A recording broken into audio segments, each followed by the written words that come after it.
ঘোষণা হবে সংরক্ষিত নারী আসনের নির্বাচনী তাফসিল। সংসদ নির্বাচনে গেজেট প্রকাশের 90 দিনের মধ্যে সংরক্ষিত আসনে নির্বাচন আয়োজনে সাংবিধানিক বাধ্যবাধকতা রয়েছে। এরই মধ্যে দৌড়ঝাঁপ শুরু করেছেন মনোনয়ন প্রত্যাশীরা। রাজনীতি সচেতন ও ত্যাগী নারীদের মূল্যায়ন করা হলে সংসদ প্রাণবন্ত হবে বলে মনে করেন জাতীয় সংসদের হুইপ অ্যাডভোকেট রুহুল কুদ্দুস তালুকদার দুলু। বিস্তারিত মিজান শাহজাহানের রিপোর্টে। সংরক্ষিত নারী আসনে ভোটার তালিকা নির্বাচন কমিশনে জমা দিয়েছে সংসদ সচিবালয়।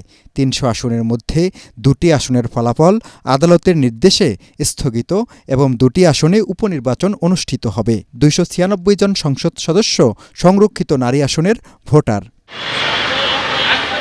এরই মধ্যে শপথ নেয়া সংরক্ষিত ৫০ আসনের মধ্যে বিএনপির ৩৫টি, জামাত ১১টি ও এনসিপির ১টি আসন। বাকি ৩টি আসন পাবে স্বতন্ত্র জোট। দলীয়ভাবে মনোনয়ন ফর্ম বিক্রি শুরু না হলেও নিজেদের মতো তৎপরতা চালাচ্ছেন অনেকেই। বর্তমান প্রধানমন্ত্রীর হাতকে শক্তিশালী করবার জন্য আমিও আমার বাকি জীবনটা উৎসর্গ করে দিতে চাই। নারীর ক্ষমতায়নে, নারীর জাগরণে যদি বিন্দু পরিমাণ কোনো অবদান রাখতে পারি আমার আগামী দিনগুলোতে, তা আমি নিজেকে ধন্য মনে করব। আমি একজন রাজনৈতিক মনস্ক মানুষ, আমি সমাজ সচেতন একজন নাগরিক। আমি চাই বাংলাদেশের যে কোনো ভালো কাজে আমি যেন কাজে লাগতে পারি, এটাই আমার উদ্দেশ্য।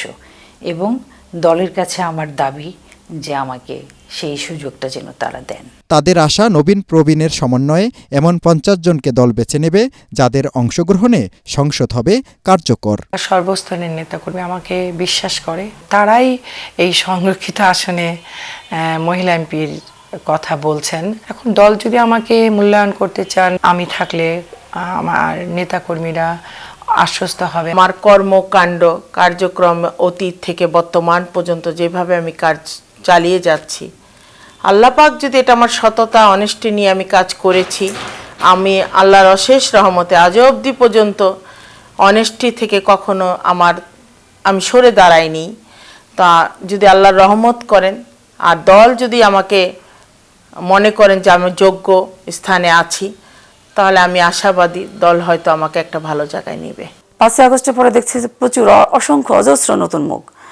আসলে আমরা যারা এই গত ১৭ বছর আমি নিজের জেল কেটেছি এবং আরও অনেকেই আছে, আমরা অনেক নারী আছে যে মামলার আসামি জেল কেটেছি এবং অবশ্যই তারা সৎ, যোগ্য এবং দক্ষ এবং সংসদে যাওয়ার মতো তাদের অবস্থান আছে এবং দল যেন তাদেরকে মূল্যায়ন করে এবং নতুন মুখের ভিড়ে যেন আমরা ত্যাগীরা যেন হারিয়ে না যাই। এবার ত্যাগী ও যোগ্য নেতৃত্বের মূল্যায়ন হবে বলে জানিয়েছেন জাতীয় সংসদের হুইপ অ্যাডভোকেট রুহুল কুদ্দুস তালুকদার দুলু। মেয়েরাও কিন্তু অনেক যোগ্যতার সাক্ষ্য রেখেছে।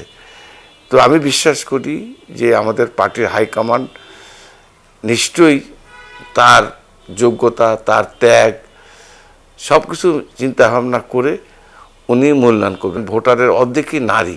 আমরা বিশ্বাস করি যোগ্য যে সমস্ত নেত্রী আছে আমাদের বিভিন্ন জেলায়, বিভিন্ন এলাকায়, এদের মধ্যে বাছাই করেই আমাদের যিনি প্রধান পার্টির চেয়ারম্যান তারেক রহমান সাহেব যোগ্য ব্যক্তিদেরকেই মনোনয়ন দেবে। বিগত সময়ে সংরক্ষিত আসনের কোনো সংসদ সদস্যের কারণে নেতিবাচকভাবে পরিচিতি পেয়েছে এ পদটি। সাধারণ জনগণ বলছেন ৩০০ জন নির্বাচিত সংসদ সদস্যের সাথে এমন ৫০ জন সংরক্ষিত আসনে নারীকে নিয়ে আসতে হবে যাদের অংশগ্রহণে সংসদ হবে প্রাণবন্ত। মিজান শাহজাহান, এটিএন বাংলা, ঢাকা।